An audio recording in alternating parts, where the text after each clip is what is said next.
Smith Show starts right now.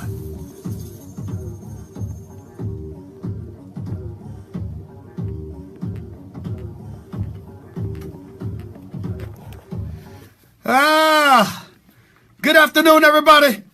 Welcome to the latest edition of the Stephen A. Smith Show, coming at you as I love to do every weekday afternoon from 1 p.m. to 3 p.m. Eastern Standard Time over the airwaves of Sirius XM, Mad Dog Sports Radio. The number to call up, as always, is 888 Mad Dog 6. That's 888-623-3646. Since most of you are usually watching me on First Take on ESPN2 every weekday morning from 10 a.m. to 12 noon, I thank you for joining me right here on Mad Dog Sports Radio this afternoon. Lots of stuff to get into. The great Paul Feinbaum is going to be on the show midway through hour number 1, talking to us about Nick Saban essentially reversing course and letting Maurice Smith out of his commitment to Alabama. We'll talk about that a little bit later on in the show. Lots of stuff to get into because some NFL preseason football is scheduled to take place tonight. The first order of business for me, however, is the Olympic Games last night. Team USA basketball holding off Australia 98-88. And everybody's acting like, oh my Lord, what a big deal.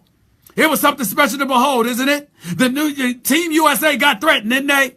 And look at Melo, Carmelo Anthony, one of the top offensive juggernauts in the modern day era, offensively, of course, because we damn sure ain't talking about his defense.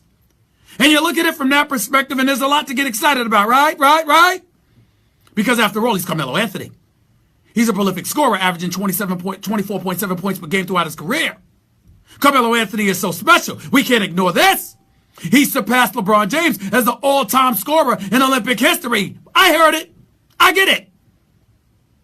And if y'all want to sit up there and throw a parade and have a song and dance about the fact that Team USA survived against Patty Mills and Andrew Bogut, you go ahead and be my guest. You knock yourself out. You have a ball. You sit up there and you enjoy your damn selves. Good luck. Good luck. Because here's what's on my mind. First of all, Carmelo Anthony. Look, y'all. I love the brother. Carmelo Anthony's big time. Carmelo Anthony is a sensational scorer. As far as I'm concerned, one of the top scorers of the modern day era over the last 5 years. Meaning of the modern era. Carmelo Anthony is big time. Offensively, I don't think he can be stopped. Let's just call it what it is. He's Carmelo! Here's the problem. I don't give a damn. Team USA could win gold. And I wouldn't give 2 cents if Carmelo Anthony took his gold medal and threw it in the Hudson River. I wouldn't give a damn if he wrapped it in newspaper with poop in it and threw it in the Hudson River. Because when I think about Carmelo Anthony, I don't care about a 3rd Olympic gold medal. What I care about is a first NBA title. That's what I care about. Which is why I'm not caught up drinking the sauce on this issue with him. See, to me, all of y'all got it backwards. Because the more we praise Carmelo for his heroics in Olympic competition, the more we're glossing over the fact that New York still doesn't have a championship. Now, that's not exactly his fault. And I get that. And I'm not blaming Carmelo Anthony for the Knicks not having won a title since 1973. They weren't good enough when they won 54 games 3 years ago, went to the Eastern Conference semifinals before losing to Paul George and the Indiana Pacers. I get that. But the fact of the matter is, if you are Carmelo Anthony, it's not about Stephen A. and how he feels. It's about you needing to feel sick to your damn stomach that you ain't never played in the NBA Finals, let alone won one. Your boy is LeBron, who's got 3 rings. Your boy is Dwayne Wade, who's got 3 rings. And even though CP3 hasn't played in an NBA Finals, not having won a championship either, he's a point guard. He's 6 feet tall. He's a point guard extraordinaire who runs his basketball team. Those quintessential point guards are leaders. They're orchestrators. They're designers. They're choreographers. Even when they have superstar status, they're not the ones that carry you to a championship. They ain't 6'6", 220. They ain't 6'8", 240. They ain't 6'9", 260. Chris Paul is my height. And for those of you who want to bring up Allen Iverson, that would be the exception. And even he didn't win a title. You want to bring up Isaiah Thomas? Yes. The greatest little guard in history. Better than Nate Tiny Archibald. As a point guard, better than Allen Iverson. A two-time champion in the NBA. A champion on the NCAA level with Indiana under Bobby Knight. But he had Joe Dumas. And Dennis Rodman. And Bill Laimbeer. And Rick Mahorn. And John Sally. And Adrian Dantley. And then Mark Aguirre. That's who Isaiah Thomas had. In other words, when you're a miniature guard playing in a land of giants, you can still usurp some of them and be a superstar. But to deliver the goods, you've got to close. And it's the big boys like Melo who have to close. So even though Chris Paul has never played in an NBA Finals or won a championship either, he doesn't fall in the same category as Melo. Because more is expected of Melo than of Chris Paul. Especially when one of your right-hand men are LeBron James. So taking all of that into consideration, I don't want to hear anything about a gold medal. So you beat China by 57?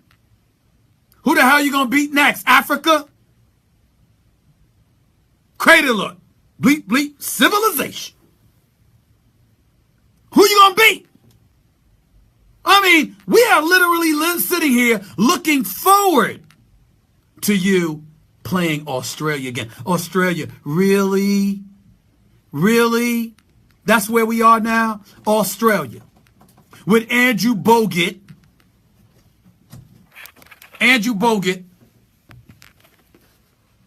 And Patty Mills. Come on, y'all. Come on. So I got nothing but love for Melo. I'm proud of the brother he is. He's a good dude. He's a sensational offensive basketball player. He is somebody that absolutely positively has to be taken seriously. We all know this. But damn it, when are we going to challenge for the title? Do y'all know what's going to tick me off so badly? Do you know what's going to...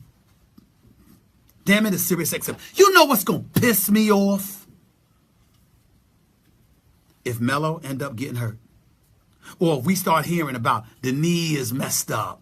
Or his back, or his hips, or his ankle. Something that has to do with attrition. Something that has to do with him having not rested his body and therefore being worn down by the dregs of an NBA season. That's going to tick me off. Because when I see that, words cannot express how ticked off I'm going to be. New York Knicks haven't won a championship since 1973. They haven't been to a final since 1999. When Jeff Van Gundy was the coach of Latrell Sprewell. And the crew were playing because Patrick Ewing was on the bench injured and couldn't play. I don't want to hear that. I don't want to endure that. I don't want to go through that. They've got Kristaps Porzingis. They've got Derrick Rose, who's a significant upgrade from Jose Calderon. They've got Joakim Noah, who's there to rebound and defend and to be a spark plug inside that locker room. They got Courtney Lee, even though I believe they should have had Dwayne Wade. I don't want to hear all of this. I don't want to think about this. I don't want to deal with this. I need to see that Melo that dropped 30 last night in Rio de Janeiro. I need to see that Melo during the regular season. And then some. Because I got news for you. When I think about Carmelo Anthony and the New York Knicks, first of all, they're going to be a top 5 seed in the East. They should be. Secondly, after that, they're going to be in a situation where, guess what? the New York Knicks are going to be able to challenge in the Eastern Conference semifinals. Because if they can avoid Cleveland, they'll have to go against Boston or Atlanta or Toronto. Why shouldn't you be able to beat those guys? Why not? I don't see the problem. You should be able to beat those guys.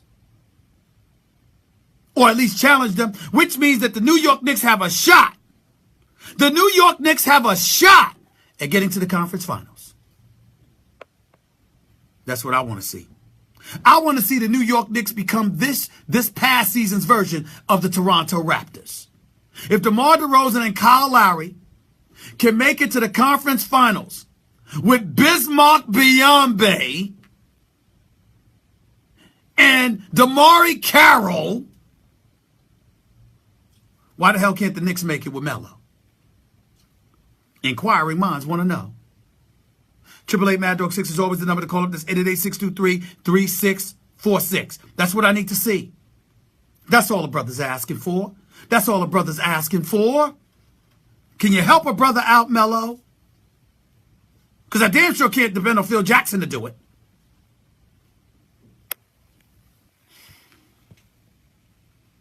I'm trying to be cool. I'm trying to relax, but y'all don't understand my suffering. I'm 48 years old. That's why when I see people in social media and beyond talking about my hairline, don't get the hell over it. I'm almost 50. Talk about LeBron. He's in his young 30s. I'm almost 50. I got a license to have a receding hairline. Let me tell you. But I got to tell you this. Last time the Knicks won a championship, I was 5 years old, going on 6. 5 years old, going on 6. I cannot tell y'all how much this is driving me crazy. I cannot tell you. It's getting to me. I mean, damn it, compete. Lie to me. That's what I used to love about Dave Checkett. When he was running the New York Knicks, he was the president of Madison Square Garden. Damn it, I knew he wasn't going to beat Jordan. I knew the man was suspect. But he kept acquiring little pieces. Charles Oakley and Anthony Mason and John Starks and Derek Harper and Rolando Blackman to pair with Patrick Ewing. He kept acquiring little pieces, little nuggets to make me believe, damn, we got a chance. Dave Checkett flattered me.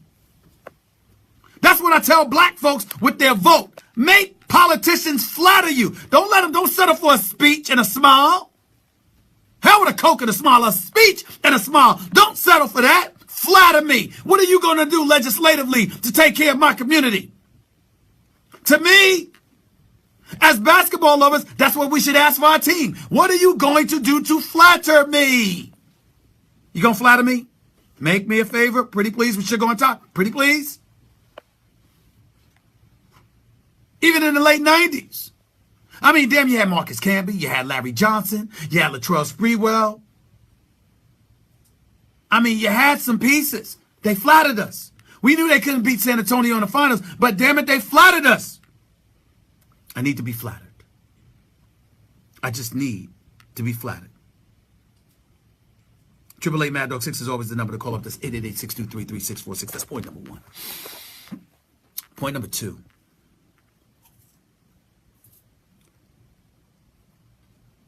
There's some preseason football going on tonight. And I saw somebody from NFL Network. I think his name is Matthew Harrison, but I'm not sure. Elliot Harrison. Elliot Harrison is his name. Now, speaking of my girl Molly Curran, the host for First Take, Molly talks about what a nice guy he is, how informed he is, how educated he is. I'm not doubting that. I respect my colleagues. And I got a lot of fellas over there at the NFL Network who I love dearly. Primetime being first and foremost amongst them, with the playmaker right there too. I love these brothers. But this dude, Elliot, I got to say to him, I don't like you right now. I say that affectionately. I'm playing around, but damn it, I don't like you right now. Because this man had a power rankings. Ladies and gentlemen, did y'all see it? He had the Dallas Cowboys ranked 17. Now, we all know I can't stand the Cowboys because y'all have the worst fan base in America. Y'all make me sick. Y'all are the most disillusioned fan base in American history. You'll go 1-15, wake up the next morning and think you're going to win the Super Bowl. Y'all are nauseating. I can't stand y'all. Y'all make me sick. But I'm a fair and objective human being. And here's the deal. When I think about the Cowboys, even though the Redskins on paper should be the team to win the NFC East, I think I give the Cowboys a chance because I think the Washington Redskins are allergic to prosperity. I think the fact that you expect things from them is why Kirk Cousins won't duplicate his feats from last year where he completed nearly 70% of his passes and threw for 4,000 yards. I think because of the expectations, maybe not the fault of Josh Norman, maybe not the fault of Deshaun Jackson, maybe not the fault of Pierre Garçon, the two wide receivers who are in the last year of their contracts. With this kid Doxson coming out of TCU that's expected to make some noise. With Jordan Reed being the stud he is at the tight end spot. Maybe, just maybe, the Redskins will win the division because they should, because they're better on paper. They're better than everybody else. I just believe they're allergic to prosperity. But as a result, this dude, Elliott, what's his last name? Elliott Harrison from the NFL Network. I mean, this dude ticked me off because he put me in a position where it forced me to come to the defense of the Dallas Cowboys. Because of Elliott Harrison, I had to sit up there and go on national television and support the Dallas Cowboys, which made me want to throw up. I haven't been able to eat since. Because I think the Dallas Cowboys have a chance of winning the NFC East. By virtue of that alone, they ain't going to be 18th in the power rankings. Jacksonville ain't better than the Cowboys. They shouldn't be ranked ahead of the Cowboys yet. Miles Jack might do a little something, but the bottom line is, what's to be expected of him right now since he's coming back from a knee injury and may not even be ready for the start of the season? What about the Cincinnati Bengals, who was like 12th or 13th? They got a great roster on paper, but they continuously come up short. They haven't won a playoff game in Marvin Lewis's 12-year coaching career. How'd that happen? How the New York Giants ranked above when they paid $200 million on a defense that nobody knows can produce as of yet? How'd that happen? I'm just wondering.